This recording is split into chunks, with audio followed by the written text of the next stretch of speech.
നന്ദിയാൽ വണങ്ങും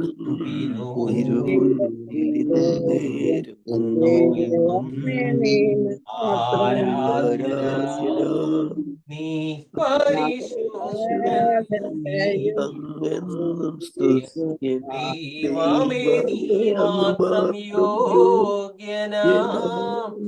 ആരാധനയും സ്തുതി ബഹുമാനവും കരിപ്പാനെന്നും നീ യോഗ്യനാം. ആരാധനയും സ്തുതി ബഹുമാനവും സ്വീകരിപ്പാനെന്നും നീ യോഗ്യനാം. ദൈവപിതാവേ എന്നുടെ ദൂതന്മാർ പകൽ വാഴ്ത്തിയിടുന്നു. നന്ദിയാൽ വണങ്ങും തിരുമുന്നിലിന്നേരം എന്നുമെന്നും നീ ആരാധ്യനാം. നന്ദിയാൽ വണങ്ങും തിരുമുന്നിലിന്നേരം എന്നുമെന്നും നീ ആരാധ്യനാം. നീ പരിശുദ്ധൻ, സ്തുത്യൻ, ദൈവമേ മാത്രം യോഗ്യനാം. ആരാധനയും സ്തുതി ബഹുമാനവും സ്വീകരിപ്പാനെന്നും നീ യോഗ്യനാം. ആരാധനയും സ്തുതി ബഹുമാനവും സ്വീകരിപ്പാനെന്നും നീ യോഗ്യനാം. ആഹാ ലേലുയാ, ആഹാ ലേലുയാ, ആഹാ ലേലുയാ, ആഹാ ലേലുയാ, ലേലുയാ, ആഹാ ലേലുയാ, ആഹാ ലേലുയാ, ആഹാ ലേലുയാ. മഹത്വവും ജ്ഞാനവും സ്തോത്രവും ബഹുമാനം ശക്തിയും ബലവും എന്നേശുവിന്. മഹത്വവും ജ്ഞാനവും സ്തോത്രവും ബഹുമാനം ശക്തിയും ബലവും എന്നേശുവിന്. ഹല്ലേലൂയാ, ഹല്ലേലൂയാ, ഹല്ലേലൂയാ, ഹല്ലേലൂയാ.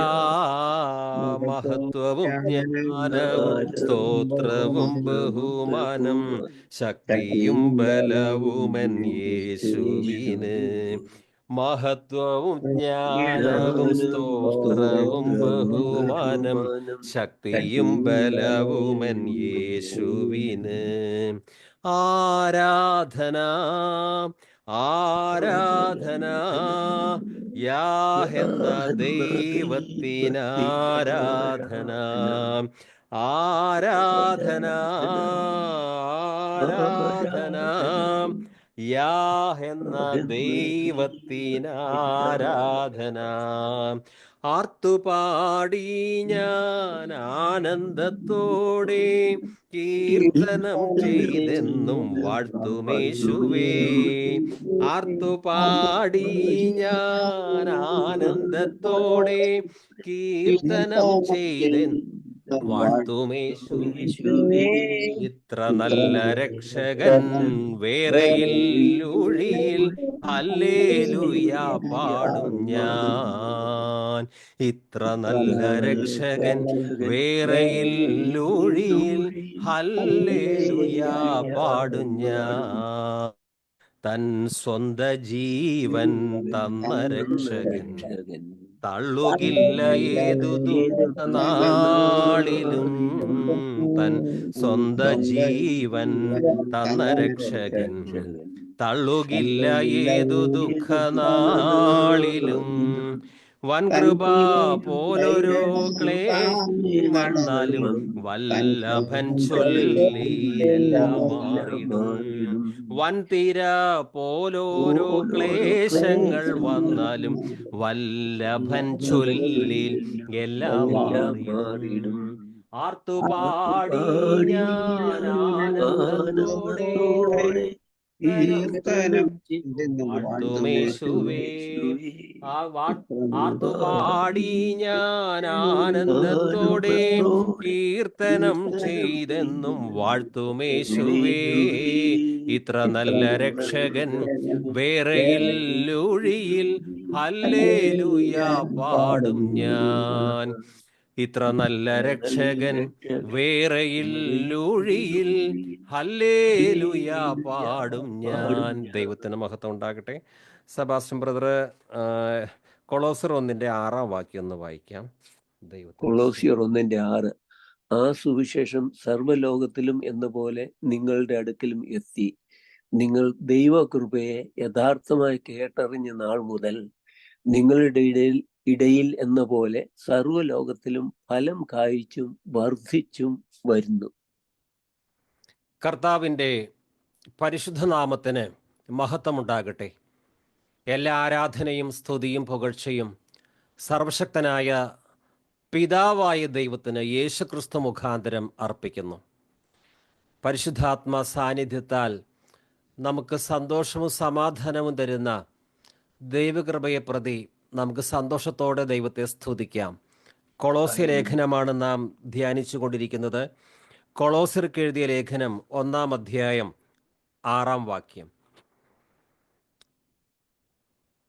ആ സുവിശേഷം സർവ്വലോകത്തിലും എന്ന പോലെ നിങ്ങളുടെ അടുക്കലും എത്തി. നിങ്ങൾ ദൈവകൃപയെ യഥാർത്ഥമായി കേട്ടറിഞ്ഞ നാൾ മുതൽ നിങ്ങളുടെ ഇടയിൽ എന്ന പോലെ സർവ്വലോകത്തിലും ഫലം കായ്ച്ചും വർദ്ധിച്ചും വരുന്നു. നിങ്ങൾ സുവിശേഷം ശ്രവിക്കുകയും സത്യത്തിൽ ദൈവത്തിൻ്റെ കൃപ പൂർണ്ണമായി മനസ്സിലാക്കുകയും ചെയ്ത നാൾ മുതൽ ലോകത്തിലെല്ലായിടത്തും എന്ന പോലെ നിങ്ങളുടെ ഇടയിലും അത് വളരുകയും ഫലം പുറപ്പെടുവിക്കുകയും ചെയ്തുകൊണ്ടിരിക്കുന്നു. That has come to you. All over the world this gospel is producing fruit and growing, just as it has been doing you since the day you heard it and understood God's grace in all its truth. ദൈവകൃപ എന്താണ്? സുവിശേഷം എന്താണ്? യേശു ആരാണ്? ഇവയൊന്നും അറിയാത്തൊരു സമൂഹം, കൊളോസ്യയിലുള്ള ജനം, അവർ സുവിശേഷം കേട്ടു. മിക്കവാറും പൗലോസ് തന്നെയായിരിക്കണം ഈ ദൈവകൃപയുടെ സുവിശേഷം, സത്യത്തിൻ്റെ വചനം അവരോട് പറഞ്ഞത്. അതുവരെ ഫലരഹിതമായൊരു ജീവിതം നയിച്ചിരുന്ന ഈ ജനം സുവിശേഷം കേട്ടു, വിശ്വസിച്ചു. അവരുടെ ജീവിതം മൊത്തം മാറി. അവർ ദൈവത്തിന് വേണ്ടി സദ്ഫലങ്ങൾ കായ്ക്കുവാൻ തുടങ്ങി. അവരുടെ മദ്യപാനം മാറി, സ്വരൂപവണക്കം മാറി, രഹസ്യ ജീവിതത്തിലെ പാപങ്ങൾ മാറി, ജീവിതത്തിന് അർത്ഥവും ലക്ഷ്യവും വന്നു. പണ്ട് അവർ ജീവിച്ചിരുന്നത് തിന്നുക, കുടിക്കുക, ആനന്ദിക്കുക, മിഥ്യാമൂർത്തികളെ ഭജിക്കുക. അങ്ങനെ ജീവിച്ചിരുന്ന ഇവർ യേശുവിന് സുവിശേഷം കേട്ടു. നോക്കൂ, ഒരു വിശേഷം, ഒരു വാർത്ത, ആ വാർത്തയ്ക്ക് എത്രമാത്രം മാറ്റമാണ് കൈവരുത്തുവാൻ സാധിക്കുന്നത്. ഇവർ മറ്റൊന്നും ചെയ്തില്ല, സുവിശേഷം കേട്ടു. ദൈവഭൃത്യന്മാർ പറഞ്ഞത് സത്യത്തിൻ്റെ വചനം, മായം ചേർത്ത സുവിശേഷമല്ല, യഥാർത്ഥ വചനം കേട്ടപ്പോൾ അത് ഹൃദയപൂർവ്വം അംഗീകരിച്ചു.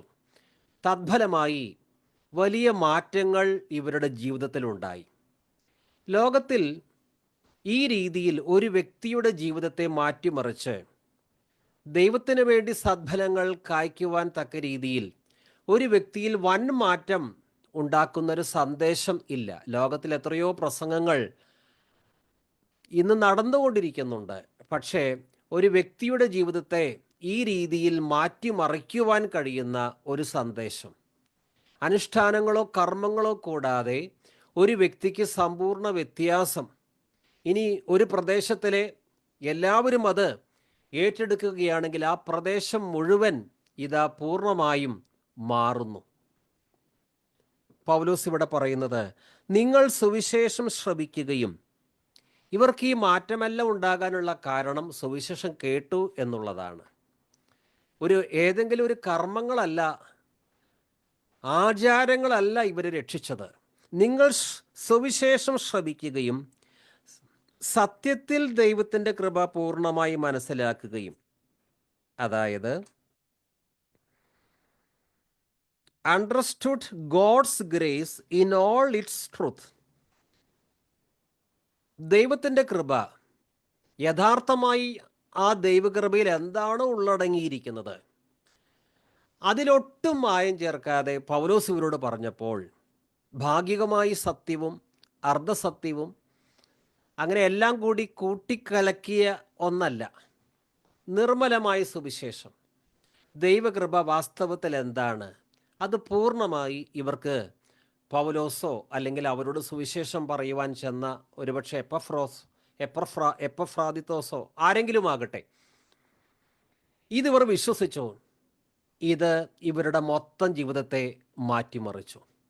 ഇപ്പോൾ ഇവർ സ്വർഗരാജ്യ പൗരന്മാരായി. ഹെവൻലി സിറ്റിസൺഷിപ്പ് ഇപ്പോൾ ഇവർക്കുണ്ട്.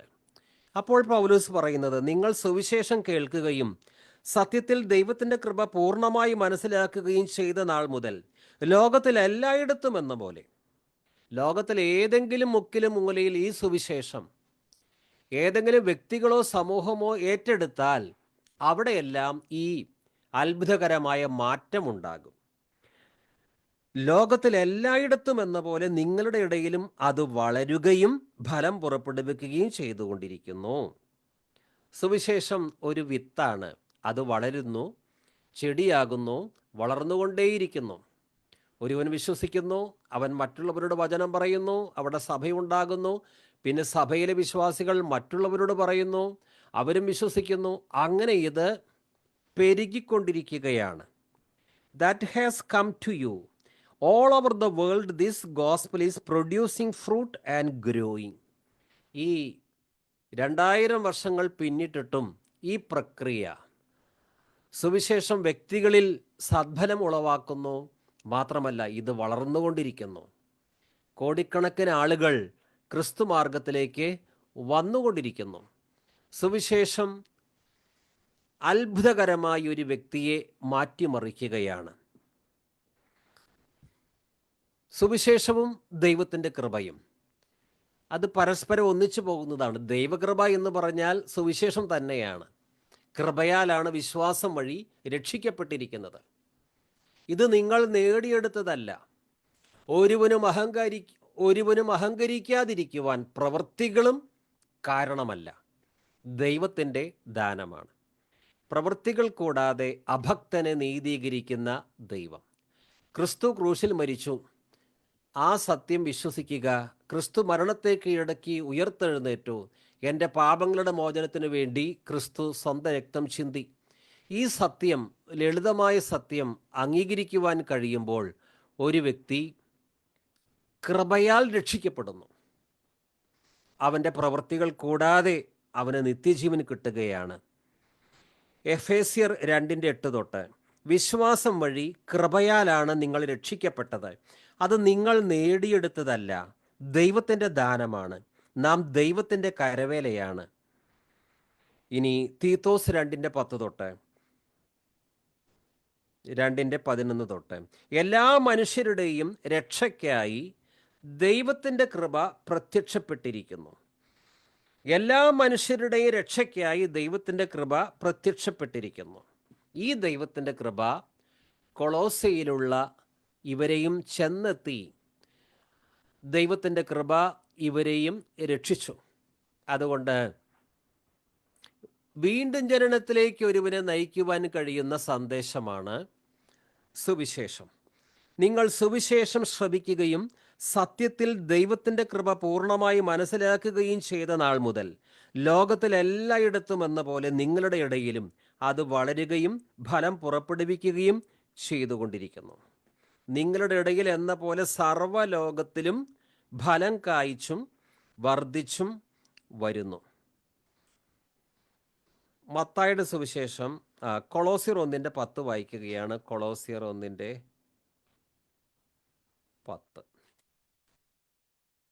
കൊളോസിയർ 1:10. നിങ്ങൾ പൂർണ്ണ പ്രസാദത്തിനായി കർത്താവിന് യോഗ്യമാകും വണ്ണം നടന്ന് ആത്മീകമായ സകല ജ്ഞാനത്തിലും വിവേകത്തിലും അവൻ്റെ ഇഷ്ടത്തിൻ്റെ പരിജ്ഞാനം കൊണ്ട് നിറഞ്ഞു വരണം എന്നും സകല സൽപ്രവൃത്തിയിലും ഫലം കായ്ച്ച് ദൈവത്തെക്കുറിച്ചുള്ള പരിജ്ഞാനത്തിൽ വളരണമെന്നും.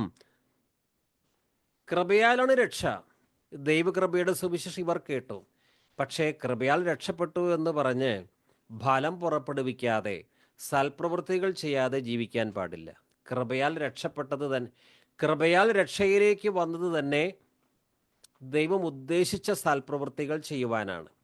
അതുകൊണ്ട് ഞങ്ങൾ രക്ഷിക്കപ്പെട്ടു, ഇനി സദ്ഫലം കാക്കേണ്ട കാര്യമില്ല. നോ, അങ്ങനെയല്ല. 6-ാം വാക്യമാണ് നമ്മൾ ധ്യാനിക്കുന്നത്. ഫലം കൊടുക്കുന്ന കാര്യത്തെക്കുറിച്ച് വീണ്ടും പൗലോസ് 10-ാം വാക്യത്തിൽ പറയുന്നത്, പൗലോസ് അവർക്ക് വേണ്ടി പ്രാർത്ഥിക്കുന്ന ഒരു വലിയ പ്രാർത്ഥനാ വിഷയമാണ് ഇത്. ആത്മീകമായ സകല ജ്ഞാനത്തിലും വിവേകത്തിലും അവൻ്റെ ഇഷ്ടത്തിൻ്റെ പരിജ്ഞാനം കൊണ്ട് നിറഞ്ഞു വരണം എന്നും സകല സൽപ്രവൃത്തിയിലും ഫലം കായ്ച്ച് ദൈവത്തെക്കുറിച്ചുള്ള പരിജ്ഞാനത്തിൽ വളരണമെന്നും. 1-2 സൽപ്രവൃത്തിയല്ല, സകല സൽപ്രവൃത്തിയിലും ഫലം കായ്ച്ചു.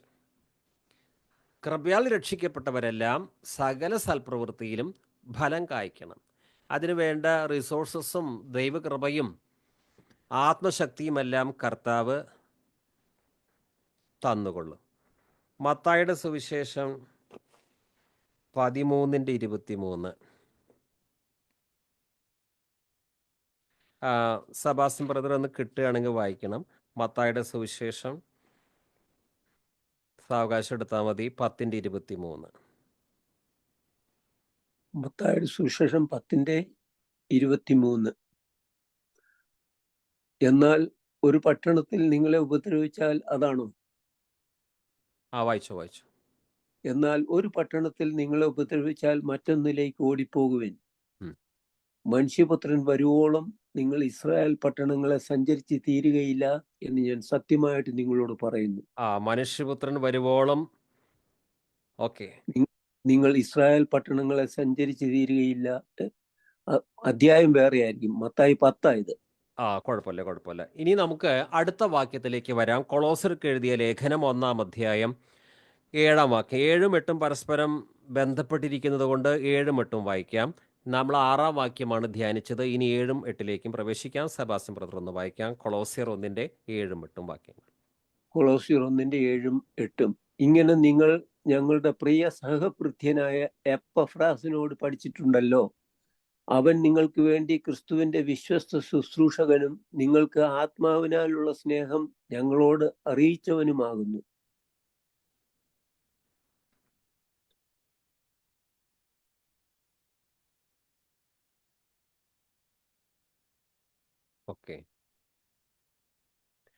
കൊളോസ്യർക്ക് എഴുതിയ ലേഖനം 1-ാം അധ്യായം 7-ാം വാക്യം. 7ഉം 8ഉം. ഞങ്ങളുടെ പ്രിയപ്പെട്ട സഹശുശ്രൂഷകൻ എപ്പഫ്രാസിൽ നിന്നാണല്ലോ നിങ്ങൾ ഇത് ഗ്രഹിച്ചത്. നിങ്ങൾക്ക് വേണ്ടിയുള്ള ക്രിസ്തുവിൻ്റെ വിശ്വസ്തനായ ശുശ്രൂഷകനാണ് അവൻ. ആത്മാവിലുള്ള നിങ്ങളുടെ സ്നേഹത്തെക്കുറിച്ച് അവൻ ഞങ്ങളോട് പറഞ്ഞിട്ടുണ്ട്. ഞങ്ങളുടെ പ്രിയപ്പെട്ട സഹശുശ്രൂഷകൻ എപ്പഫ്രാസിൽ നിന്നാണല്ലോ നിങ്ങൾ ഇത് ഗ്രഹിച്ചത്. ഏത് ഗ്രഹിച്ചത്? തൊട്ടു മുകളിൽ പറഞ്ഞിരിക്കുന്നത് ഇവർ സുവിശേഷം കേട്ടു. ദൈവകൃപ വാസ്തവത്തിൽ എന്താണ്? അത് പൂർണ്ണമായും ഇവർ ഗ്രഹിച്ചു. ഇനി ഈ സുവിശേഷവും ദൈവകൃപയും പൂർണ്ണമായ അളവിൽ ഇവർക്ക് ആരിൽ നിന്നാണ് കേൾക്കാൻ കഴിഞ്ഞത്? അതാണ് 6-ാം വാക്യം പറയുന്നത്. ഞങ്ങളുടെ പ്രിയപ്പെട്ട സഹശുശ്രൂഷകൻ എപ്പഫ്രാസിൽ നിന്നാണല്ലോ നിങ്ങളിത് ഗ്രഹിച്ചത്. Just as you learned it from Epaphras, our beloved fellow bond servant, who is a faithful servant of Christ on our behalf. എപ്പഫ്രാസിനെ കുറിച്ച് പൗലോസ് പിന്നെയും എടുത്തു പറയുന്നുണ്ട്. നമ്മൾ ഫിലിപ്പിയ ലേഖനം പഠിച്ചപ്പോൾ അക്കാര്യം ചിന്തിച്ചു. ഇവിടെ അപ്പസ്തോലനായ പൗലോസ് എപ്പഫ്രാസിനെ കുറിച്ച് കൊളോസിയയിലുള്ളവർക്ക് ഈ ദൈവകൃപയുടെ സുവിശേഷം എത്തിച്ചു കൊടുത്തത് എപ്പഫ്രാസാണ്. ഞങ്ങളുടെ പ്രിയപ്പെട്ട സഹശുശ്രൂഷകൻ. എപ്പഫ്രാസിനെ എന്താണ് പൗലോസ് വിശേഷിപ്പിക്കുന്നത്? ഞങ്ങളുടെ പ്രിയപ്പെട്ട സഹശുശ്രൂഷകൻ.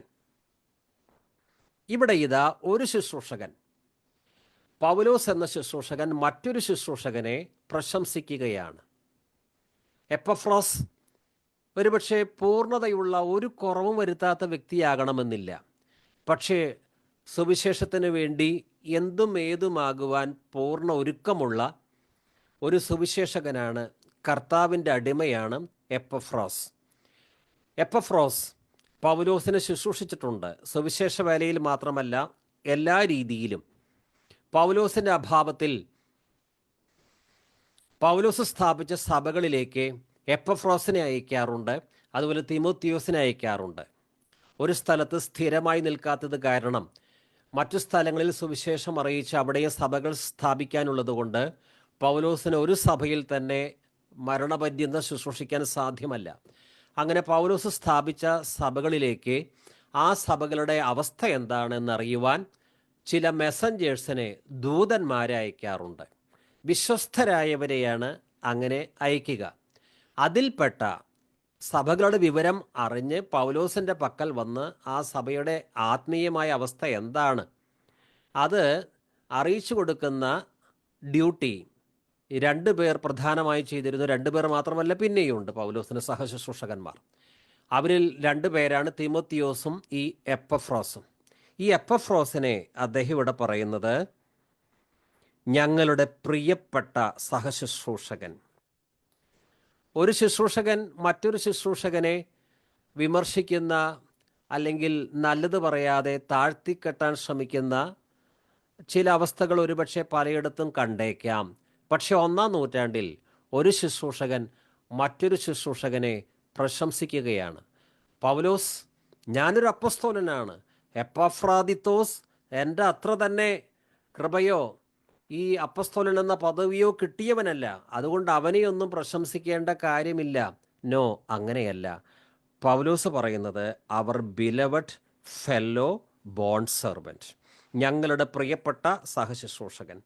ഈ എപ്പഫ്രാസിനെ കുറിച്ച് ഫിലിപ്പിയ ലേഖനത്തിൽ എഴുതിയിരിക്കുന്നത്, പൗലോസ് തന്നെ എഴുതിയിരിക്കുന്നത് അല്പം വായിക്കുകയാണ്.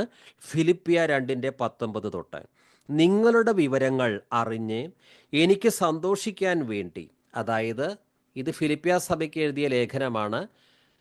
ഫിലിപ്പിയ സഭയ്ക്ക് ലേഖനം എഴുതുമ്പോൾ പത്രോസ് മറ്റൊരു തടവിലാണ് കിടക്കുന്നത്. അപ്പോൾ ഈ ഫിലിപ്പിയ സഭയിലെ അവസ്ഥ എന്താണ്?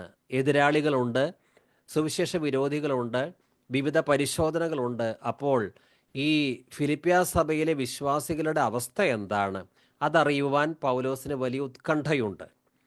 നിങ്ങളുടെ വിവരങ്ങൾ അറിഞ്ഞ് എനിക്ക് സന്തോഷിക്കാൻ വേണ്ടി തിമോത്തിയോസിനെ ഉടനെ നിങ്ങളുടെ അടുത്തേക്ക് അയക്കാമെന്ന് കർത്താവായ യേശുവിൽ ഞാൻ പ്രത്യാശിക്കുന്നു. ഫിലിപ്പിയ സഭയിലേക്ക് തിമോത്തിയോസിനെ അയക്കാമെന്ന് പൗലോസ് പ്രതീക്ഷിക്കുകയാണ്.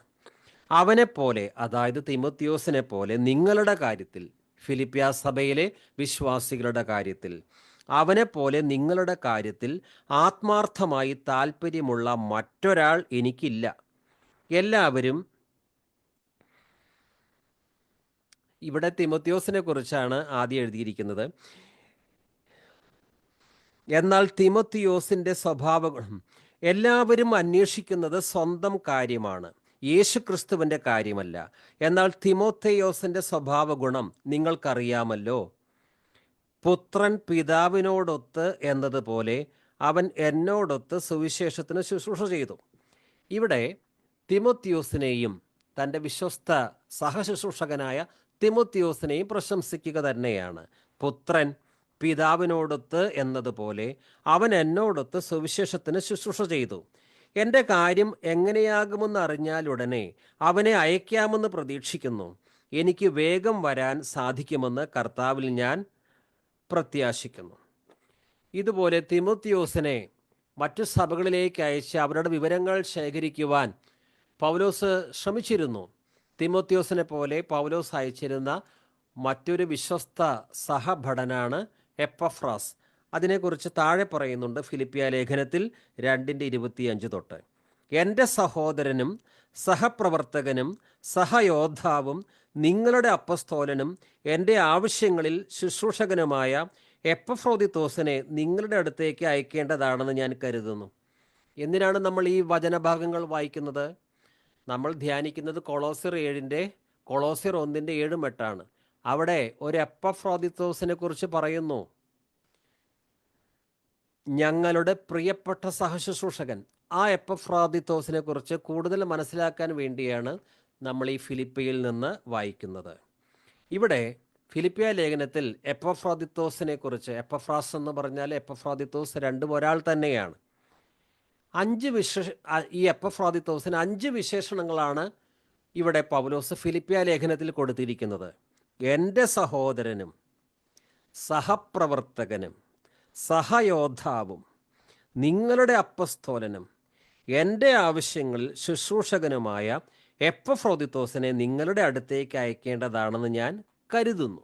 കാരണം ഏറ്റവും വിശ്വസ്തന്മാരെയാണ് സഭകളിലെ വിവരങ്ങൾ അറിയുവാനും, അഥവാ സഭകളിലേക്ക് ദുരുപദേശം കടന്നു ചെന്നിട്ടുണ്ടെങ്കിൽ അവരെ നേരായ ഉപദേശത്തിലേക്ക് തിരിക്കുവാനുമൊക്കെ എപ്പഫ്രോദിത്തോസ്, തിമോത്തിയോസ് എന്നിവരെ പോലെയുള്ളവരെയാണ്, വളരെ വിശ്വസ്തന്മാരെ മാത്രമാണ് പൗലോസ് അയച്ചത്. എൻ്റെ സഹോദരനും സഹപ്രവർത്തകനും സഹയോദ്ധാവും നിങ്ങളുടെ അപ്പസ്തോലനും എൻ്റെ ആവശ്യങ്ങളിൽ ശുശ്രൂഷകനുമായ എപ്പഫ്രോദിത്തോസിനെ നിങ്ങളുടെ അടുത്തേക്ക് അയക്കേണ്ടതാണെന്ന് ഞാൻ കരുതുന്നു. നിങ്ങളെ എല്ലാവരെയും കാണുവാൻ അവൻ അതീവ തൽപരനാണ്. ആരെ കാണാൻ? ഫിലിപ്പിയ സഭയിലെ വിശ്വാസികളെ കാണാൻ ഈ എപ്പഫ്രോദിത്തോസിന് വളരെ താല്പര്യമുണ്ട്. കാരണം ആ വിശ്വാസികളെ പൗലോസ് സ്നേഹിച്ചതുപോലെ എപ്പഫ്രോദിത്തോസ് സ്നേഹിച്ചിരുന്നു. നിങ്ങളെ എല്ലാവരെയും കാണുവാൻ അവൻ അതീവ തൽപരനാണ്. കൂടാതെ താൻ രോഗിയാണെന്ന് നിങ്ങൾ കേട്ടതിൽ അവൻ വളരെ അസ്വസ്ഥനായിരിക്കുകയുമാണ്. ഈ എപ്പഫ്രോദിത്തോസ് രോഗിയായി. പൗലോസ് കുറേ പേരെ സൗഖ്യപ്പെടുത്തിയിട്ടുണ്ട്, മരിച്ചവരെ ഉയർപ്പിച്ചിട്ടുണ്ട്. എന്നാൽ എപ്പഫ്രോദിത്തോസ് രോഗിയായപ്പോൾ ഉടനെ തന്നെ എപ്പഫ്രോദിത്തോസിനെ സൗഖ്യമാക്കുവാൻ പൗലോസിന് കഴിഞ്ഞില്ല. കർത്താവാണ് സൗഖ്യം കൊടുക്കുന്നത്.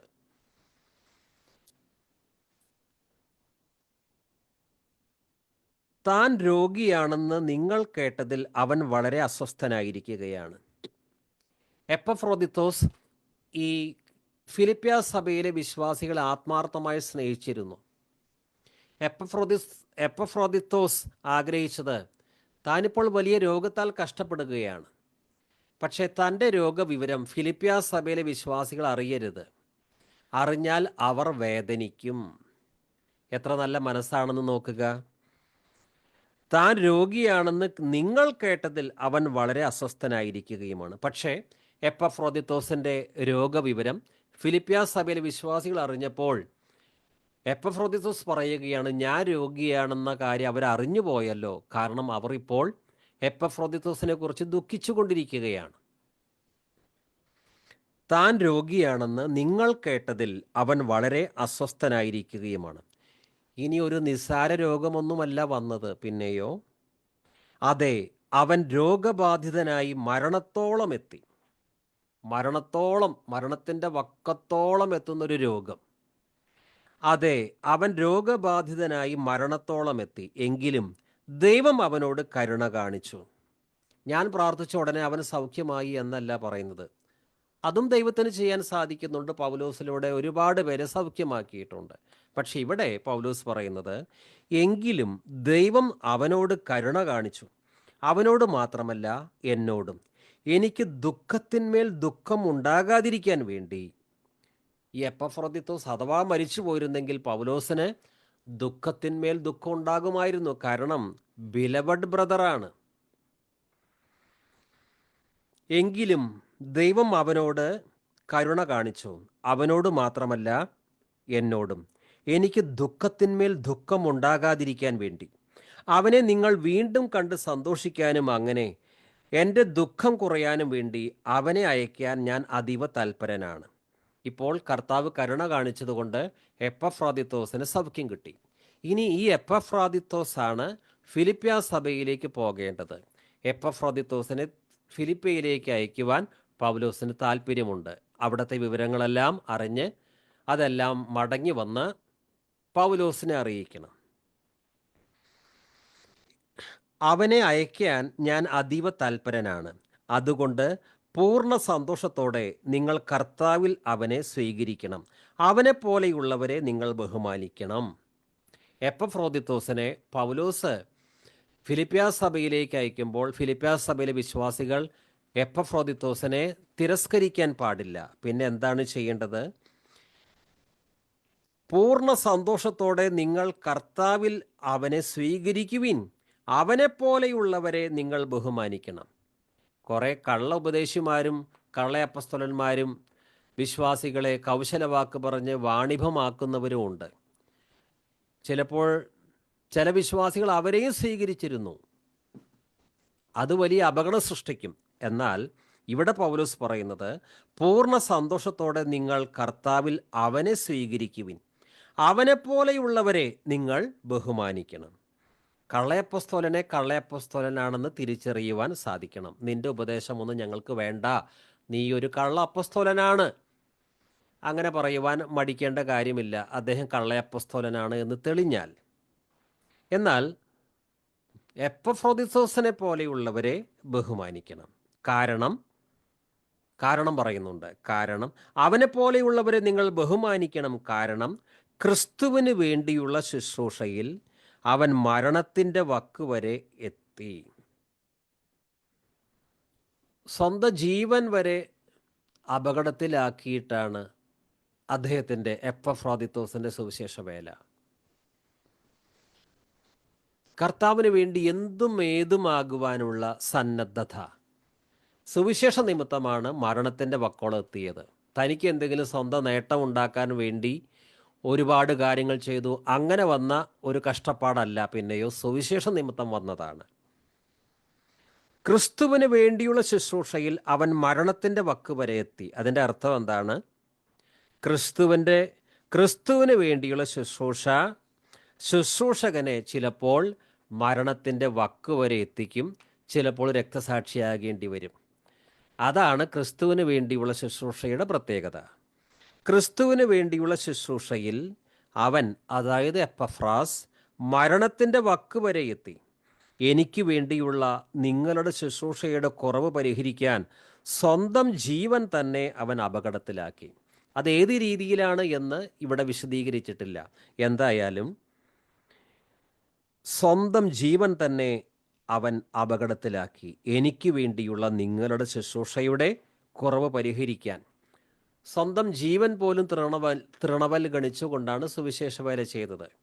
മറ്റു വിശ്വാസികളെ രക്ഷിക്കുവാൻ സ്വന്തം ജീവൻ ബലിയർപ്പിക്കാനും ഈ എപ്പഫ്രോദിത്തോസ് തയ്യാറായിരുന്നു. അങ്ങനെയുള്ള ഈ ശുശ്രൂഷകന്മാരെയാണ് നിങ്ങൾ ബഹുമാനിക്കേണ്ടത്. അല്ലാതെ കൗശലവാക്ക് പറഞ്ഞ് നിങ്ങളെ വാണിഭമാക്കുവാൻ ഉദ്ദേശിക്കുന്ന ചിലരുണ്ട്.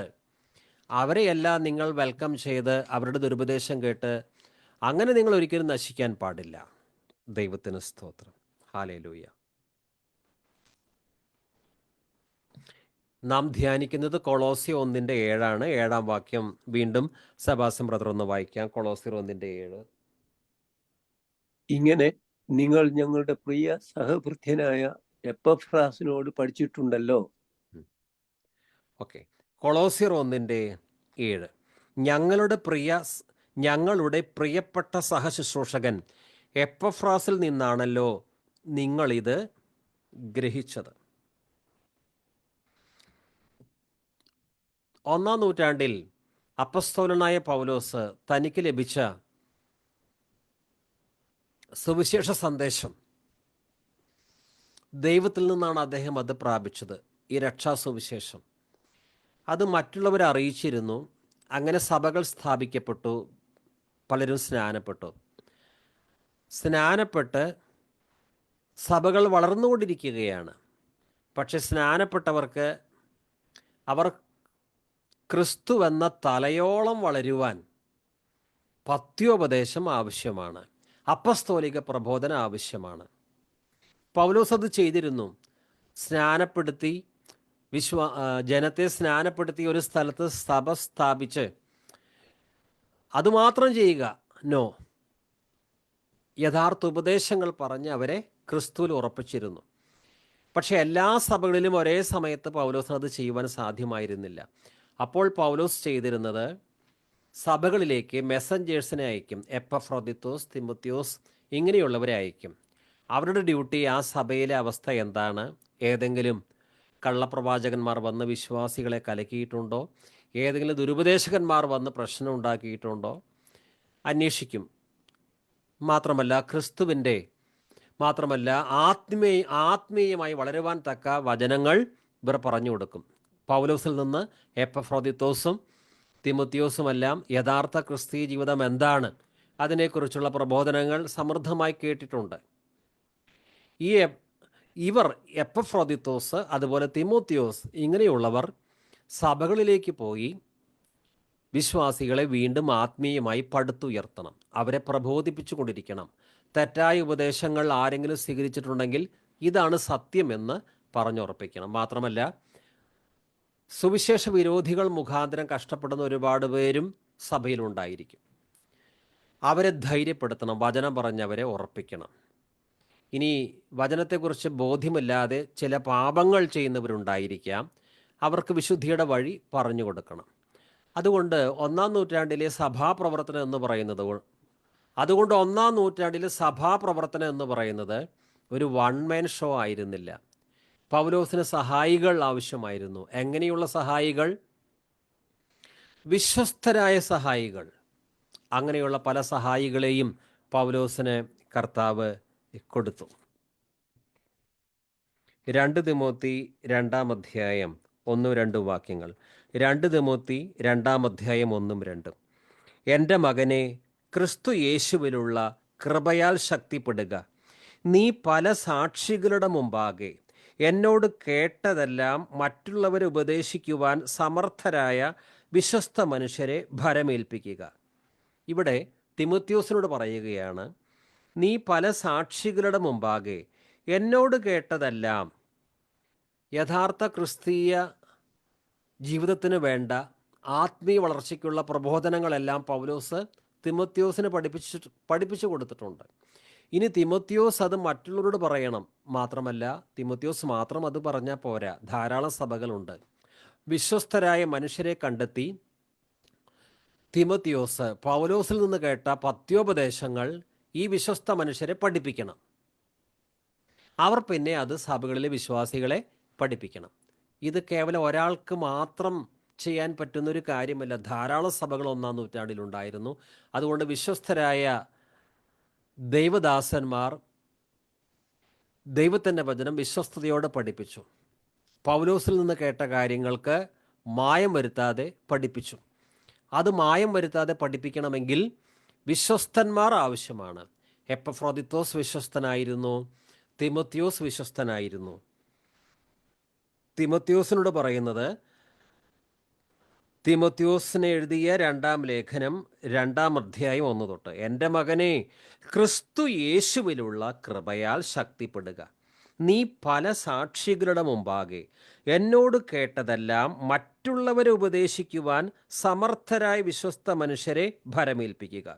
അങ്ങനെ തിമോത്തിയോസ് വിശ്വസ്തരായ സമർത്ഥരായ വിശ്വാസികൾക്ക് പൗലോസിൽ നിന്ന് കേട്ട കാര്യങ്ങൾ തിമോത്തിയോസ് പറഞ്ഞു കൊടുത്തു. പിന്നെ അവർ സഭകളെ യഥാർത്ഥ വചനത്തിൻ്റെ ഉപദേശത്തിൽ വളർത്തുവാൻ തുടങ്ങി. ഇതുപോലെ ഇന്നത്തെ സഭകളെയും വചനത്തിൽ ഉറപ്പിക്കുവാൻ എപ്പഫ്രാസ്മാരെ പോലെയുള്ളവർ, തിമോത്തിയോസിനെ പോലെയുള്ളവർ വളരെ അത്യാവശ്യമാണ്. ഇങ്ങനെയുള്ള എപ്പഫ്രാസ്മാരും തിമോത്തിയോസ്മാരും ദൈവത്തിൻ്റെ വചനത്തിൽ മായം ചേർക്കാതെ ഉള്ളതുപോലെ പഠിപ്പിക്കുന്നവർ വളരെ കുറവായതുകൊണ്ട് ധാരാളം കളകൾ, ദുരുപദേശങ്ങൾ സഭകളിൽ വളർന്നുകൊണ്ടിരിക്കുകയാണ്.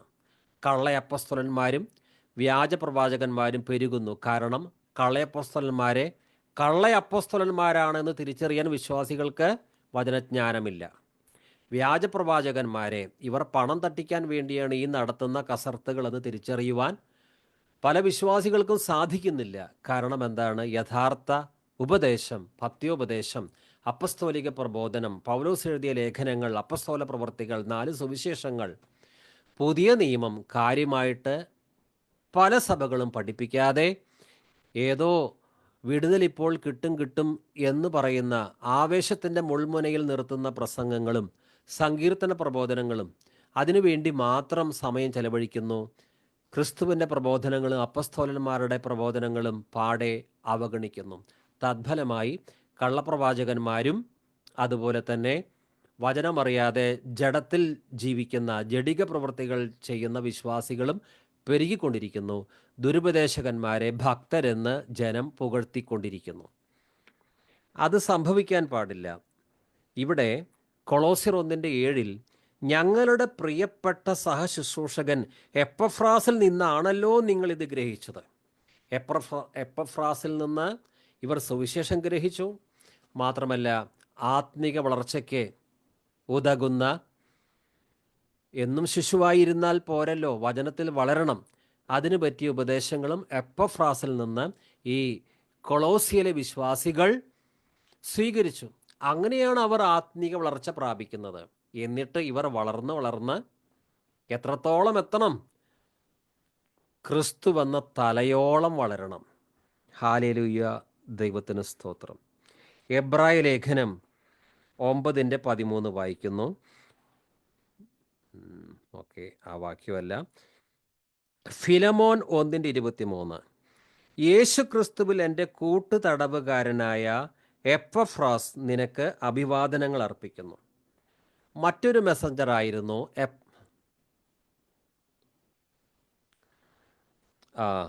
എപ്പഫ്രാസിനെ കുറിച്ച് പറയുന്ന മറ്റൊരു വചനഭാഗം ഫിലമോൻ 1:23 യേശു ക്രിസ്തുവിൽ എൻ്റെ കൂട്ടുതടവുകാരനായ എപ്പഫ്രാസ് നിനക്ക് അഭിവാദനങ്ങൾ അർപ്പിക്കുന്നു. നമ്മൾ എപ്പഫ്രാദിത്തോസിനെ കുറിച്ചാണ് ചിന്തിക്കുന്നത്. അദ്ദേഹത്തിന് വലിയ അസുഖം വന്നു, ക്രിസ്തുവിൻ്റെ വേല നിമിത്തം മരണത്തിൻ്റെ വക്കോളമെത്തി, അതൊക്കെ നമ്മൾ കേട്ട് കഴിഞ്ഞു. മാത്രമല്ല പൗലോസിനോടുകൂടെ ജയിലിൽ കിടന്നവനാണ്, സുവിശേഷ നിമിത്തം ജയിലിൽ കിടന്നവനാണ് ഈ എപ്പഫ്രോസ്. യേശു ക്രിസ്തുവിൽ എൻ്റെ കൂട്ടുതടവുകാരനായ എപ്പഫ്രാസ് നിനക്ക്, അതായത് ഫിലമോന്, അഭിവാദനങ്ങൾ അർപ്പിക്കുന്നു. ഹല്ലേലൂയ. എന്തുകൊണ്ടാണ് എപ്പഫ്രാദിത്തോസിനെ പോലെ തിമോത്തിയോസിനെ പോലെയുള്ള പ്രബോധകന്മാർ 1-ാം നൂറ്റാണ്ടിൽ സഭയ്ക്ക് ആവശ്യമായിരുന്നത്? പൗലോസ് കേവലം സുവിശേഷം പറഞ്ഞ് സ്നാനപ്പെടുത്തി അതോടെ കാര്യം അവസാനിപ്പിക്കുന്നില്ല. പൗലോസ് എന്തിനാണ് സുവിശേഷം പറഞ്ഞത്? സുവിശേഷം പറഞ്ഞാലാണ് രക്ഷയിലേക്ക് വരിക. ദൈവകൃപയുടെ സുവിശേഷം അദ്ദേഹം അറിയിച്ചു. ജനങ്ങൾ സ്നാനപ്പെട്ടു, ഒരു സഭ ഉണ്ടാകുന്നു. ഇന്ന് പലപ്പോഴും സ്നാനപ്പെട്ടു, സഭയിലേക്ക് വരുന്നു, കർത്തൃമേശയിൽ പങ്കെടുക്കുന്നു, കഴിഞ്ഞു. പിന്നെ വിശ്വാസികളെ ആത്മീയമായി വളർത്തുവാൻ, ക്രിസ്തുവെന്ന തലയോളം അവരെ വളർത്തുവാൻ വേണ്ട പ്രബോധനങ്ങളൊന്നും കാര്യമായി ലഭിക്കുന്നില്ല. പിന്നെ വിടുതൽ ശുശ്രൂഷകൾ എന്ന് പറയുന്ന ഓരോ പ്രത്യേക പരിപാടികളും, എല്ലാ ആഴ്ചയും സങ്കീർത്തനം വായിച്ച് അതിൽ നിന്ന് നീണ്ട പ്രസംഗങ്ങളും അതൊക്കെ കേട്ട് സ്തോത്രക്കാഴ്ചയും ഇട്ട് ജനം പോകുന്നു. എന്താണ് ക്രിസ്തുവിൻ്റെ പ്രബോധനം? പൗലോസ് എന്താണ് പഠിപ്പിച്ചത്? പത്രോസ് എന്താണ് പഠിപ്പിച്ചത്? യോഹന്നാൻ അപ്പസ്തോലൻ എന്താണ് പഠിപ്പിച്ചത്? അറിഞ്ഞുകൂടാ, പഠിപ്പിക്കാറുമില്ല. തദ്ഫലമായി അപ്പസ്തോലിക പ്രബോധനങ്ങൾ കേൾക്കാൻ ഇടയാകാത്തത് കൊണ്ട്, അതുപോലെ 4 സുവിശേഷങ്ങളിൽ നിന്നും കാര്യമായി പ്രബോധിപ്പിക്കാതെ പഴയ നിയമ കഥാപാത്രങ്ങൾക്ക് അമിത പ്രാധാന്യം നൽകി പുതിയ നിയമത്തെ പിന്നിലേക്ക് തട്ടി മാറ്റിയപ്പോൾ സഭയിൽ ജഡികരായ വിശ്വാസികളുണ്ടായി. ആത്മീയ വളർച്ച ഒട്ടുമില്ല. ശിശുക്കളായി വിശ്വാസികൾ. ശിശുക്കൾ എന്ന് പറഞ്ഞാൽ പക്വതയില്ലാതെ ജഡത്തിൻ്റെ പ്രവൃത്തികൾ ചെയ്യുന്ന വിശ്വാസികൾ. എന്നാൽ പൗലോസ് സ്ഥാപിച്ച സഭകളുടെ അവസ്ഥ അതായിരുന്നില്ല. പൗലോസ് അത് ഇതേ ലേഖനം 1-ാം അധ്യായം, നമ്മൾ കൊളോസ്യർക്ക് എഴുതിയ ലേഖനമാണ് പഠിക്കുന്നത്, 1-ാം അധ്യായമാണ് പഠിക്കുന്നത്. അതിൻ്റെ അവസാന വാക്യങ്ങളിൽ കൊളോസ്യർ 1:28-29 അവനെയാണ് ഞങ്ങൾ പ്രഖ്യാപിക്കുന്നത്, എല്ലാ മനുഷ്യരെയും ക്രിസ്തുവിൽ പക്വത പ്രാപിച്ചവരാക്കാൻ വേണ്ടി ഞങ്ങൾ എല്ലാവർക്കും മുന്നറിയിപ്പ് നൽകുകയും എല്ലാവരെയും സർവ്വവിജ്ഞാനവും പഠിപ്പിക്കുകയും ചെയ്യുന്നു. ഈ ലക്ഷ്യം പ്രാപിക്കുന്നതിന് വേണ്ടിയാണ് അവൻ എന്നിൽ ശക്തമായി ഉണർത്തുന്ന ശക്തി കൊണ്ട് ഞാൻ കഠിനമായി അധ്വാനിക്കുന്നത്. ഏത് മനുഷ്യനെയും ക്രിസ്തുവിൽ തികഞ്ഞവനായി നിർത്തേണ്ടതിന് എങ്ങനെയെങ്കിലും രക്ഷിക്കപ്പെട്ടാൽ മതി, ഒന്ന് സ്നാനപ്പെട്ടാൽ മതി, കാര്യം കഴിഞ്ഞു. അങ്ങനെയല്ല. പൗലോസ് ഒരു വ്യക്തിയോട് സുവിശേഷം പറഞ്ഞ് രക്ഷയിലേക്ക് അവൻ വരുമ്പോൾ പൗലോസിൻ്റെ ലക്ഷ്യം എന്താണ്? ഇവനിങ്ങനെ ആത്മീയ ശിശുവായി മാത്രം ഇരുന്നാൽ പോരാ. ഇവൻ വളരുവാൻ യഥാർത്ഥ പ്രബോധനം കൊടുക്കണം, ഇവനെ വളർത്തണം. ഏത് മനുഷ്യനെയും ക്രിസ്തുവിൽ തികഞ്ഞവനായി നിർത്തേണ്ടതിന്. എത്ര വലിയ പാപിയായാലും സുവിശേഷം കേട്ട് മാനസാന്തരപ്പെട്ട് സ്നാനം സ്വീകരിച്ചാൽ ആ വ്യക്തിക്കും ഒരു പൂർണ്ണ മനുഷ്യനാകുവാൻ, തികഞ്ഞവനാകുവാൻ, പക്വത പ്രാപിച്ച ഒരു ക്രിസ്ത്യാനിയാകുവാൻ, വിശുദ്ധിയിൽ ജീവിക്കുവാനുള്ള സാധ്യത കിടക്കുന്നുണ്ട്. സുവിശേഷം കേൾക്കുന്നതിന് മുമ്പ് വളരെ മോശമായ പാപജീവിതം നയിച്ച ഒരു വ്യക്തിയായിരിക്കാം, പക്ഷേ ആ വ്യക്തിക്കും പക്വത പ്രാപിച്ച, ക്രിസ്തുവിൽ പൂർണ്ണ വളർച്ചയെത്തിയ ഒരു വിശുദ്ധനാകുവാൻ കഴിയും.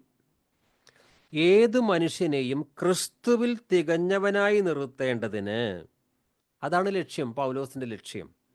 ഏത് മനുഷ്യനെയും പ്രബോധിപ്പിക്കുകയും ഏത് മനുഷ്യനോടും സകല ജ്ഞാനത്തോടും കൂടെ ഉപദേശിക്കുകയും ചെയ്യുന്നു. സുവിശേഷം പറയുന്നു, അതിനുശേഷം വിശ്വസിച്ചവർക്ക് ആത്മീക വളർച്ചയ്ക്കുള്ള പ്രബോധനവും കൊടുക്കുന്നു. ഏത് മനുഷ്യനെയും ക്രിസ്തുവിൽ തികഞ്ഞവനായി നിർത്തേണ്ടതിന്, ഏത് മനുഷ്യനെയും പ്രബോധിപ്പിക്കുകയും ഏത് മനുഷ്യനോടും സകല ജ്ഞാനത്തോടും കൂടെ ഉപദേശിക്കുകയും ചെയ്യുന്നു. അതിനായി ഞാൻ എന്നിൽ ബലത്തോടെ വ്യാപരിക്കുന്ന അവൻ്റെ വ്യാപാര ശക്തിക്ക് ഒത്തവണ്ണം പോരാടിക്കൊണ്ട് അധ്വാനിക്കുന്നു. ഇന്ന് ചില സഭകൾ അവിടെ ചെയ്യുന്ന സുവിശേഷ വേല എന്ന് പറയുന്ന, സുവിശേഷം അറിയിക്കും, ചിലർ സ്നാനപ്പെടും, പിന്നെ അവർ ചർച്ചിൽ പോകുന്നു, അവിടെ കർത്തൃമേശ ആചരിക്കുന്നു.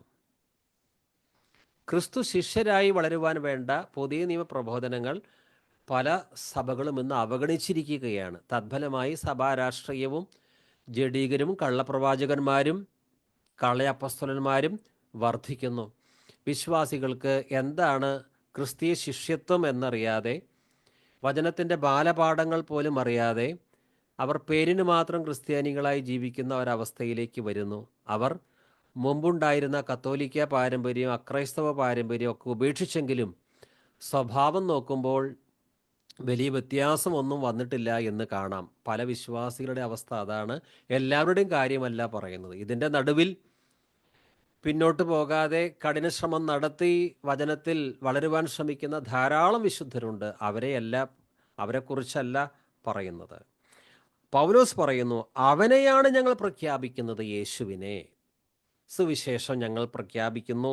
എല്ലാ മനുഷ്യരെയും ക്രിസ്തുവിൽ പക്വത പ്രാപിച്ചവരാക്കാൻ വേണ്ടി ഞങ്ങൾ എല്ലാവർക്കും മുന്നറിയിപ്പ് നൽകുകയും എല്ലാവരെയും സർവ്വവിജ്ഞാനവും പഠിപ്പിക്കുകയും ചെയ്യുന്നു. ഇത് പൗലോസ് സാധാരണ ചെയ്യുന്നൊരു കാര്യമാണ്. എഫെസോസിലെ സഭാമൂപ്പന്മാർ അവരോടൊരു വിടവാങ്ങൽ പ്രസംഗം നടത്തുന്നുണ്ട്. അപ്പോൾ അദ്ദേഹം പറയുന്നത്, ദൈവത്തിൻ്റെ ആലോചന, ദൈവത്തിൻ്റെ ഹിതം ഞാൻ പൂർണ്ണമായി നിങ്ങൾക്ക് വെളിപ്പെടുത്തിയിട്ടുണ്ട്, ഭാഗികമായിട്ടല്ല. എല്ലാവരെയും സർവ്വവിജ്ഞാനവും പഠിപ്പിക്കുകയും ചെയ്യുന്നു. ഈ ലക്ഷ്യം പ്രാപിക്കുന്നതിന് വേണ്ടിയത്രേ അവൻ എന്നിൽ ശക്തിയായി ഉണർത്തുന്ന ശക്തി കൊണ്ട് ഞാൻ കഠിനമായി അധ്വാനിക്കുന്നത്. വീണ്ടും നമുക്ക് വചനത്തിലേക്ക് തന്നെ വരണം. ഒരു 5 മിനിറ്റ് സമയം നമുക്ക് എല്ലാവർക്കും കർത്താവിനെ സ്തുതിക്കാം, ആരാധിക്കാം. ഹാലേലൂയ, കർത്താവിന് മഹത്വം. എല്ലാവർക്കും ദൈവത്തെ ആരാധിക്കാം. അധരബലമെന്ന സ്തോത്രയാകും. ഒരു 5 മിനിറ്റ് സമയം നമുക്ക് ദൈവത്തിന് മഹത്വം അർപ്പിച്ചിട്ട് വീണ്ടും വചനത്തിലേക്ക് വരണം.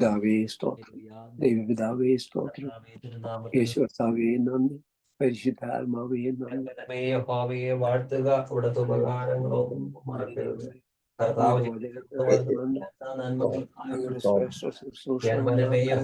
വാഴ്ത്തുക. അവിടുത്തെ ഉപകാരങ്ങളൊന്നും മറക്കരുത്. Thank you Jesus. ഹല്ലേലൂയ. കർത്താവിന് സ്തോത്രം, കർത്താവിന് സ്തോത്രം, കർത്താവിന് സ്തോത്രം. Hallelujah, hallelujah. യേശുവേ സ്തോത്രം, കർത്താവേ സ്തോത്രം. ഹല്ലേലൂയ, സ്തോത്രം.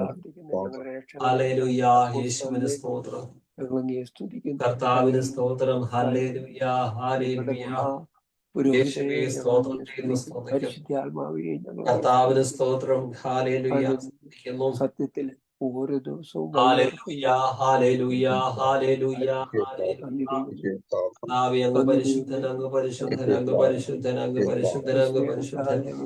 നിത്യമായ സ്നേഹത്താൽ ഞങ്ങളെ സ്നേഹിക്കുന്ന സ്വർഗീയ താതന് സ്തോത്രം. ഹല്ലേലൂയ. പരിശുദ്ധാത്മാവിനെ തന്ന് ഞങ്ങൾക്ക് സന്തോഷവും സമാധാനവും തരുന്ന കർത്താവിന് സ്തോത്രം. ഞങ്ങളെ ആശ്വസിച്ച് വഴി നടത്തുവാൻ പരിശുദ്ധാത്മാവിനെ തന്നതിനാൽ സ്തോത്രം ചെയ്യുന്നു, സ്തോത്രം ചെയ്യുന്നു, സ്തോത്രം ചെയ്യുന്നു. ഞങ്ങളുടെ പേര് ജീവന്റെ പുസ്തകത്തിൽ സ്വർഗീയ പിതാവേ അങ്ങ് ചേർത്തതിനാൽ നന്ദിയോടെ സ്തുതിക്കുന്നു, അങ്ങേ ആരാധിക്കുന്നു. പറഞ്ഞു തീരാത്ത ദാന നിമിത്തം ദൈവത്തിന് സ്തോത്രം. Hallelujah, hallelujah, hallelujah, hallelujah, hallelujah, hallelujah. Lord ദൈവത്തിന് സ്തോത്രം. Praise the Lord, praise the Lord, praise the Lord. പറഞ്ഞു തീരാത്ത ദാന നിമിത്തം ദൈവത്തിന് സ്തോത്രം. Hallelujah, hallelujah. കർത്താവിന് മഹത്വം, കർത്താവിന് മഹത്വം, കർത്താവിന് മഹത്വം, കർത്താവിന് മഹത്വം. Hallelujah, hallelujah, hallelujah. യേശുവേ സ്തോത്രം. ബലഹീനതയിൽ ശക്തി പകരുന്ന കർത്താവിന് സ്തോത്രം. കൃപയും ബലവും ബഹുമാനം. Hallelujah, hallelujah. എല്ലാ മഹത്വവും സ്തോത്രവും സ്തുതിയും സ്വീകരിക്കും. യോഗ്യനായവനെ, അരക്കപ്പെട്ട കുഞ്ഞാടിന് സ്തോത്രം. സർവജ്ഞാനിയും സകലത്തിന്റെയും ഉടമസ്ഥനുമായ സ്വർഗീയതാതിന് സ്തോത്രം. ഒരു വാക്കുകൊണ്ട് സകലത്തെ ഉളവാക്കിയ സ്വർഗീയതാതിന് സ്തോത്രം. സകല പ്രപഞ്ചത്തെയും കർത്താവായ യേശുവേ അങ്ങയുടെ ശക്തിയുള്ള വചനം കൊണ്ട് അങ്ങ് പരിപാലിക്കുന്നു. സ്തോത്രം ചെയ്യുന്നു, സ്തുതിക്കുന്നു, സ്തുതിക്കുന്നു. സ്വർലോകത്തിലുള്ളവരുടെയും ഭൂലോകത്തിലുള്ളവരുടെയും അധോലോകത്തിലുള്ളവരുടെയും മുഴങ്ങാതികളെല്ലാം യേശുക്രിസ്തുവിന്റെ മുമ്പാകം അടങ്ങുകയും യേശുക്രിസ്തു മാത്രം ഏകകർത്താവ് എന്ന പിതാവായ ദൈവത്തിന്റെ മഹത്വത്തിനായി ഏറ്റുപറയുകയും ചെയ്യുന്ന നാളുകൾ വരുന്നു. Hallelujah, hallelujah, hallelujah, hallelujah, hallelujah. ദൈവത്തിന് സ്തോത്രം, ദൈവത്തിന് സ്തോത്രം, ദൈവത്തിന് സ്തോത്രം. Hallelujah, hallelujah, hallelujah, hallelujah, hallelujah, hallelujah, hallelujah, hallelujah, hallelujah, hallelujah, hallelujah, hallelujah, hallelujah. സ്തോത്രം. ശക്തിയും ബലവും യേശുവിന് മഹത്വവും ജ്ഞാനവും സ്തോത്രവും ബഹുമാനം ശക്തിയും ബലവും യേശുവിന്. എന്റെ കാൽകളെ പാറമേൽ നിർത്തി എന്റെ മനത്തെ സുസ്ഥിരമാക്കി. എന്റെ കാൽകളെ പാറമേൽ നിർത്തി എന്റെ മനത്തെ സുസ്ഥിരമാക്കി. പുതിയൊരു പാട്ടെനിക്കു തന്നു. ദൈവത്തിന് സ്തോത്രം, ദൈവത്തിന് സ്തോത്രം. പുതിയൊരു പാട്ടെനിക്കു തന്നു. എൻ ദൈവത്തിന് hallelujah, hallelujah, hallelujah, hallelujah, hallelujah, hallelujah, hallelujah. ബഹുമാനം ശക്തിയും ബലവും ആമേൻ. മഹത്വവും ജ്ഞാനവും ബഹുമാനം ശക്തിയും ബലവും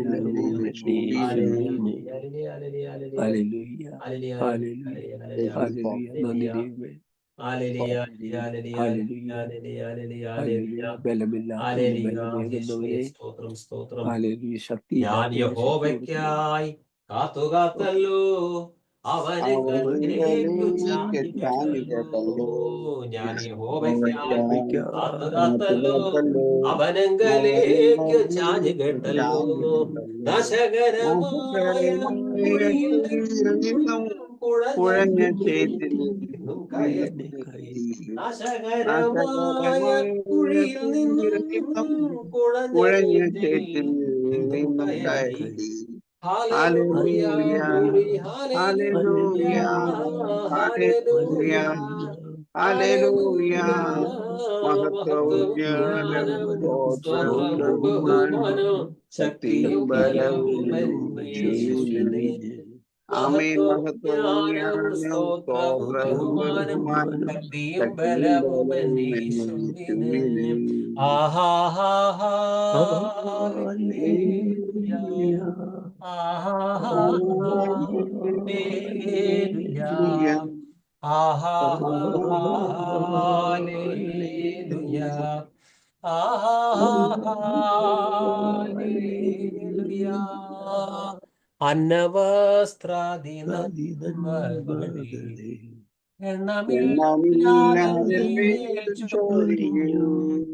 തിന്മകൾ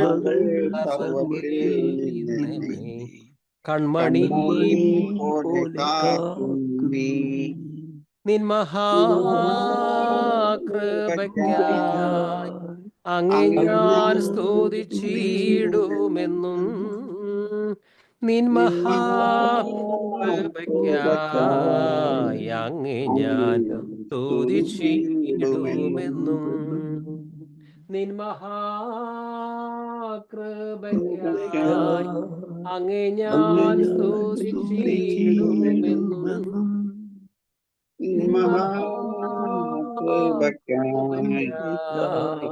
അങ്ങേ ഞാൻ സ്തുതിച്ചിടുമെന്നും. നമുക്ക് വീണ്ടും ദൈവവചന ധ്യാനത്തിലേക്ക് വരാം. കൊളോസ്യർക്ക് എഴുതിയ ലേഖനം 1-ാം അധ്യായം 7-8. ഞങ്ങളുടെ പ്രിയപ്പെട്ട സഹശുശ്രൂഷകൻ എപ്പഫ്രാസിൽ നിന്നാണല്ലോ നിങ്ങളിത് ഗ്രഹിച്ചത്. നിങ്ങൾക്ക് വേണ്ടിയുള്ള ക്രിസ്തുവിൻ്റെ വിശ്വസ്തനായ ശുശ്രൂഷകനാണ് അവൻ. ആത്മാവിലുള്ള നിങ്ങളുടെ സ്നേഹത്തെക്കുറിച്ച് അവൻ ഞങ്ങളോട് പറഞ്ഞിട്ടുണ്ട്. ഇവിടെ പൗലോസ് എപ്പഫ്രോദിത്തോസിനെ വിശേഷിപ്പിക്കുന്നത് നിങ്ങൾക്ക് വേണ്ടിയുള്ള ക്രിസ്തുവിൻ്റെ വിശ്വസ്ത ശുശ്രൂഷകനാണ് അവൻ. അന്ന് കള്ളയപ്പസ്തോലന്മാർ, കള്ള ഇടയന്മാരൊക്കെ ഉണ്ടായിരുന്നു, കള്ള സഹോദരന്മാരുണ്ടായിരുന്നു. അതിൽ നിന്ന് വ്യത്യസ്തമായി എപ്പഫ്രാസ് ആരാണ്? ക്രിസ്തുവിൻ്റെ വിശ്വസ്തനായ ശുശ്രൂഷകൻ. തിഹിക്കോസ് അദ്ദേഹവും വിശ്വസ്തനായ ശുശ്രൂഷകൻ. തിമോത്തിയോസ് വിശ്വസ്തനായ ശുശ്രൂഷകൻ. ഇങ്ങനെ ധാരാളം വിശ്വസ്തരായ ശുശ്രൂഷകർ 1-ാം നൂറ്റാണ്ടിലുണ്ടായിരുന്നു. ഒരു ക്രിസ്തീയ ശുശ്രൂഷകനാണെങ്കിൽ,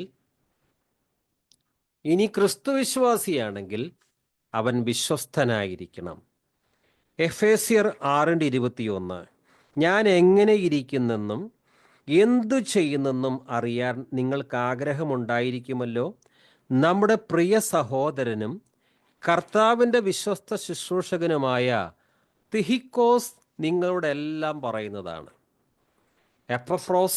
എപ്പഫ്രാസ് വിശ്വസ്തനാണ്. ഇനി മറ്റൊരു ശുശ്രൂഷകനാണ് തിഹിക്കോസ്. അത് റോമാലേഖനത്തിലാണ് പൗലോസ് എഴുതിയിരിക്കുന്നത്.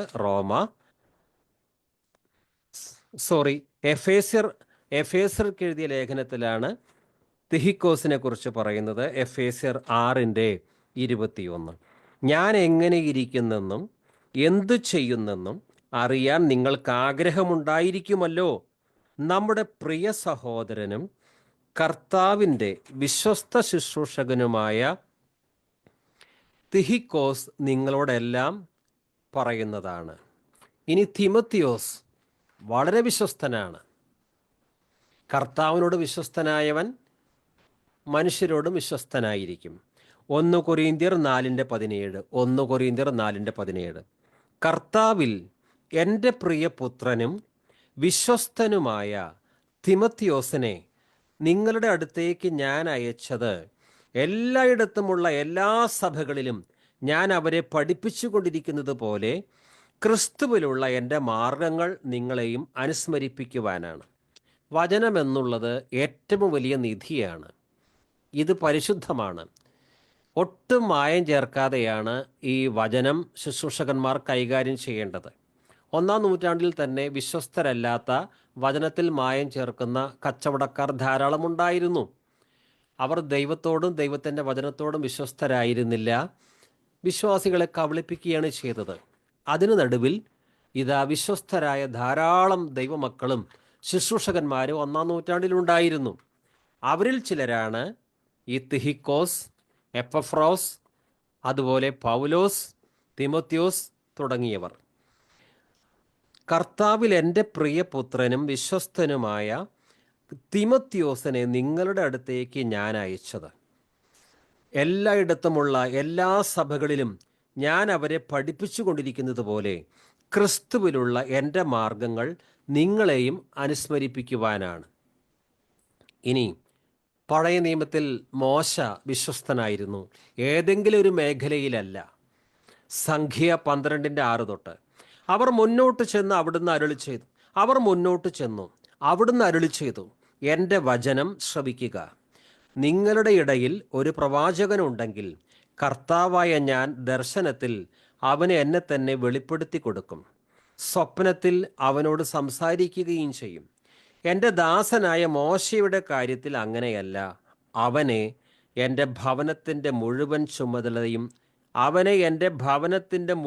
ചുമതലയും ഏൽപ്പിച്ചിരിക്കുന്നു. മോശ എല്ലാ മേഖലയിലും വിശ്വസ്തനായതുകൊണ്ട് ദൈവം കൂടുതൽ കാര്യങ്ങൾ മോശയെ ഭരമേൽപ്പിച്ചു. അവനെ എൻ്റെ ഭവനത്തിൻ്റെ മുഴുവൻ ചുമതലയും ഏൽപ്പിച്ചിരിക്കുന്നു. എബ്രായ ലേഖനം 3:2 മോശ ദൈവഭവനത്തിൽ വിശ്വസ്തനായിരുന്നത് പോലെ അവനും തന്നെ നിയോഗിച്ചവനോട് വിശ്വസ്തനായിരുന്നു. മോശ ആരായിരുന്നു? മോശ ദൈവത്തിൻ്റെ ഭവനത്തിൽ വിശ്വസ്തനായിരുന്നത് പോലെ എല്ലാ ശുശ്രൂഷകന്മാർക്കും എല്ലാ വിശ്വാസികൾക്കും വിശ്വസ്തത കൂടിയേ തീരൂ. 1 കൊരിന്ത്യർ 4:1-2 1 കൊരിന്ത്യർ 4:1 ക്രിസ്തുവിൻ്റെ ദാസന്മാരും ദൈവരഹസ്യങ്ങളുടെ കാര്യസ്ഥന്മാരുമായിട്ടാണ് ഞങ്ങളെ പരിഗണിക്കേണ്ടത്. കാര്യസ്ഥന്മാർക്ക് വിശ്വസ്തത കൂടിയേ തീരൂ. ക്രിസ്തുവിൻ്റെ ദാസന്മാർ, സംഘടനകളുടെ ദാസന്മാരുണ്ട്, പലരെയും വിശ്വസിക്കാൻ പറ്റില്ല. ചില സഭകളിൽ ശുശ്രൂഷകന്മാർ ദൈവത്തിൻ്റെ വചനത്തിൽ മായം ചേർത്ത് സ്വന്തം സഭകളിലെ വിശ്വാസികളെ കബളിപ്പിക്കുന്നവരാണ്. 10 കൽപ്പനകളിൽ രണ്ടാമത്തെ കൽപ്പന, സ്വരൂപവണക്കത്തിനെതിരെയുള്ള രണ്ടാമത്തെ കൽപ്പന ഒളിച്ചു വെച്ച് കേവലം 9 കൽപ്പനകൾ 10 കൽപ്പനകൾ എന്ന വ്യാജേന പഠിപ്പിക്കുന്നവരുണ്ട്. അവരൊന്നും വിശ്വസ്തരല്ല. സമ്പത്തിനെ കുറിച്ച് ക്രിസ്തു എന്താണോ പഠിപ്പിച്ചത് അതിന് നേരെ വിപരീതമായി പ്രചരിപ്പിക്കുന്ന പ്രോസ്പെരിറ്റി പ്രീച്ചേഴ്സ് ഉണ്ട്. അവരൊന്നും ദൈവത്തിൻ്റെ വചനത്തോട് വിശ്വസ്തരല്ല. എന്നാൽ ക്രിസ്തുവിൻ്റെ ദാസന്മാരും, ക്രിസ്തുവിൻ്റെ ദാസനാകണമെങ്കിൽ സകല മേഖലയിലും വിശ്വസ്തരായിരിക്കണം. ക്രിസ്തുവിൻ്റെ ദാസന്മാരും ദൈവരഹസ്യങ്ങളുടെ കാര്യസ്ഥന്മാരുമായിട്ടാണ് ഞങ്ങളെ പരിഗണിക്കേണ്ടത്. കാര്യസ്ഥന്മാർക്ക് വിശ്വസ്തത കൂടിയേ തീരും. കർത്താവ് വരും. ശുശ്രൂഷകന്മാർക്ക് മാത്രമല്ല, എല്ലാ വിശ്വാസികൾക്കും വേണ്ടതാണ് വിശ്വസ്തത. മത്തായി 24:44 അതിനാൽ നിങ്ങളും തയ്യാറായിരിക്കണം. നിങ്ങൾ പ്രതീക്ഷിക്കാത്ത മണിക്കൂറിലായിരിക്കും മനുഷ്യപുത്രൻ വരുന്നത്. തൻ്റെ ഭവനത്തിലുള്ളവർക്ക് കൃത്യസമയത്ത് ഭക്ഷണം കൊടുക്കാൻ യജമാനൻ നിയോഗിച്ച വിശ്വസ്തനും വിവേകിയുമായ ഭൃത്യനാരാണ്? യജമാനൻ നിയോഗിച്ച വിശ്വസ്തനും വിവേകിയുമായ ഭൃത്യനാരാണ്? ആ ഭൃത്യൻ ഞാനാണ് എന്ന് നമുക്ക് പറയാൻ സാധിക്കുമോ? തൻ്റെ ഭവനത്തിലുള്ളവർക്ക് കൃത്യസമയത്ത് ഭക്ഷണം കൊടുക്കാൻ യജമാനൻ നിയോഗിച്ച വിശ്വസ്തനും വിവേകിയുമായ ഭൃത്യനാരാണ്?